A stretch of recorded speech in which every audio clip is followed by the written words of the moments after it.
Ever catch yourself glued to one of those detective shows and think, wait a minute, I could do that? I know that feeling. Well, get ready to ditch the TV tropes because today we're taking a deep dive into the real deal private investigation.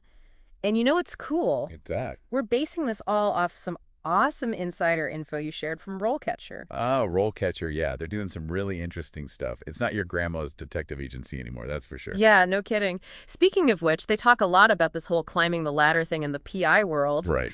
What's that actually look like in reality? I mean, is it like solve a couple cases and boom, you're the next Sherlock? It's not quite. It's definitely not as simple as the movies make it seem, though every PI's journey has its own twists and turns. But RoleCatcher, they lay out this pretty clear progression. Okay, I'm listening. So you might start out as an entry-level detective, you know, getting your feet wet, assisting on cases, that sort of thing. It's a lot about mastering those core skills, really getting a handle on the fundamentals. Like what? What are we talking about here? So think like conducting really thorough background checks, Yeah. dotting your I's and crossing your T's, learning the art of surveillance, which, let me tell you, Not quite as glamorous as it looks in the movies, I'm guessing. you guessed it, a lot of sitting around waiting, but also, and this is a big one, developing those interviewing skills. Right, gotta know how to get people talking, so Yeah. no jumping straight into high-speed chases then. Maybe not right away. Bummer. But okay, so back to those early cases. Those must be super valuable for really honing those core skills RoleCatcher's always talking about, right? 100%.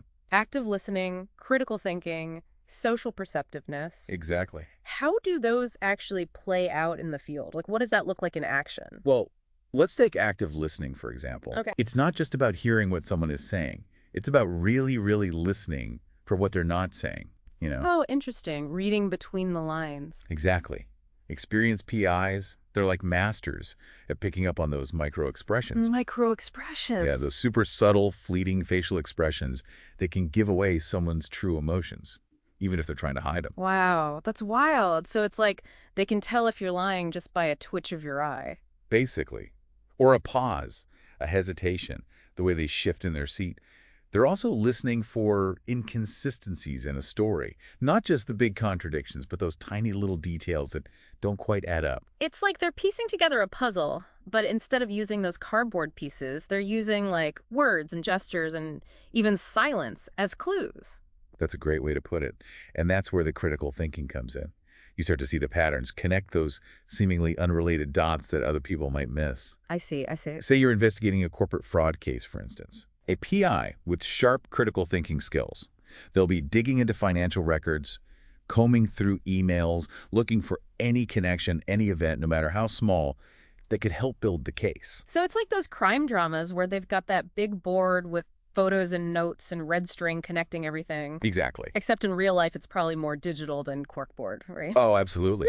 And that actually brings us to what I think makes modern PI work so fascinating, this fusion of those classic methods with all this new technology. Right. Got to keep up with the times. And I'm guessing that's where the social perceptiveness gets an upgrade too. Exactly. It's not just about reading body language in a face-to-face interview anymore.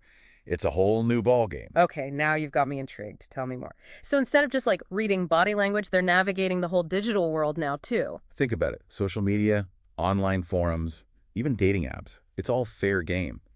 And for a PI who knows what they're doing, it's a gold mine. Okay, so how does that work?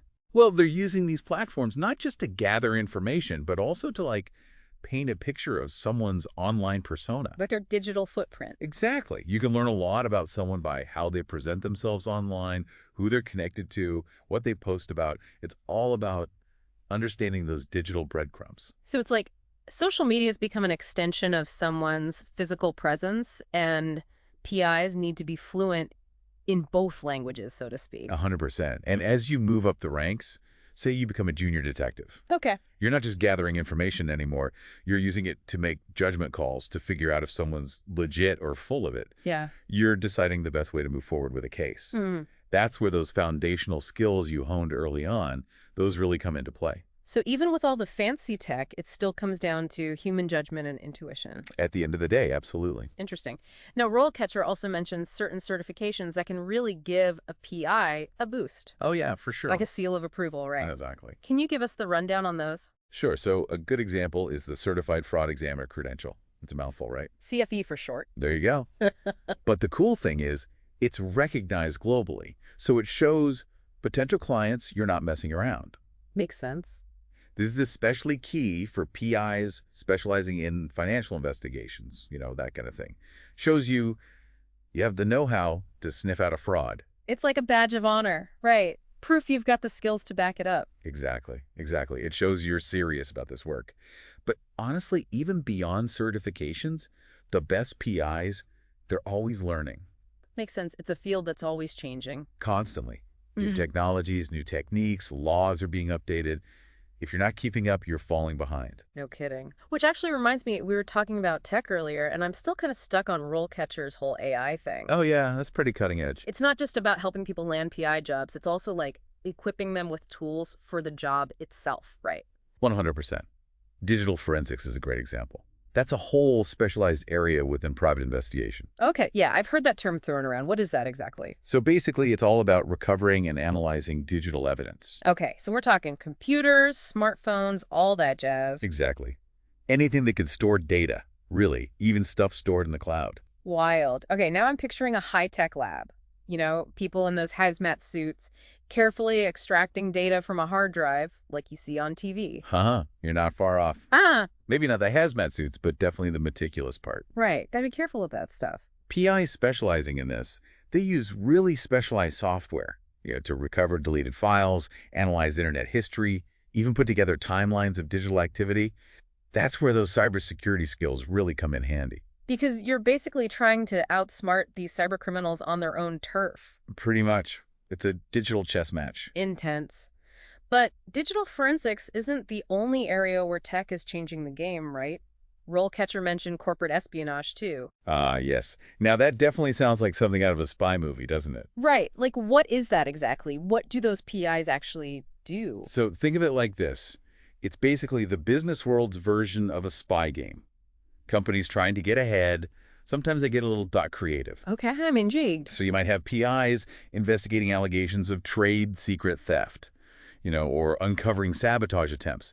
Sometimes it's about identifying moles within a company. Moles? You mean like spies? Exactly. People leaking confidential information, it can get pretty high stakes. No kidding. So it's less about chasing down suspects and more about like being discreet, gathering intel, analyzing data. Exactly. It's all about connecting the dots to protect a company's secrets, their intellectual property, that sort of thing. And as technology gets more advanced, well, so do the tactics used in corporate espionage. I bet. We're talking sophisticated hacking, data breaches, even social engineering to trick employees into giving up sensitive information. It's a wild world out there. Sounds like it. So speaking of RoleCatcher again, they made a big deal about how their AI platform can help with the whole interview process, which I have to admit I'm pretty curious about. Oh yeah, it's pretty amazing. How does that even work? AI helping you prep for an interview? So imagine having access to a database of thousands of interview questions. Okay. But these aren't just any questions. They're tailored to specific careers, specific industries. So like a cheat sheet for your interview, but instead of giving you the answers, it's giving you the questions so you can get ready. You got it. It takes all the guesswork out of it. Yeah. But it gets even better. RoleCatcher's AI, it can actually look at your resume. No way. And point out areas where you might need to beef it up or explain things in more detail, stuff that's relevant to the specific job you want. That's seriously impressive. It's like having a personal career coach in your back pocket. But what about the actual interview practice? Like, how do you actually practice for an interview using AI? All right, so this is where it gets really cool. RoleCatcher, they let you record yourself answering these interview questions right through their platform. Wait, so you're telling me you can have a whole mock interview with an AI? That's the beauty of it. Mind blown. It's like having your own personal interview coach. But it's all powered by AI. You answer those questions, and the AI analyzes everything. How you're speaking, your body language, even your tone of voice. And then what? It tells you if you bombed or aced it. Basically. It gives you feedback, helps you see what you need to work on. Wow, that's both amazing and kind of terrifying. I get it. But hey, think of it as constructive criticism. That's true. It's all about putting your best foot forward. Okay, so we've talked a lot about the technical side of things, the gadgets, the skills, but what about the stuff you can't teach? Those intangible qualities that make a truly great PI. The human element. You're absolutely right. You can have all the tech in the world, but without those core traits, You're not going to last long in this field. So what are we talking about here? What are those must-have qualities? Well, for starters, you've got to have an insatiable curiosity. Okay, that makes sense. Always digging for more information. Right, a relentless drive to uncover the truth, no matter how buried it might be. And it's not enough to just find answers. You need to know how to ask the right questions.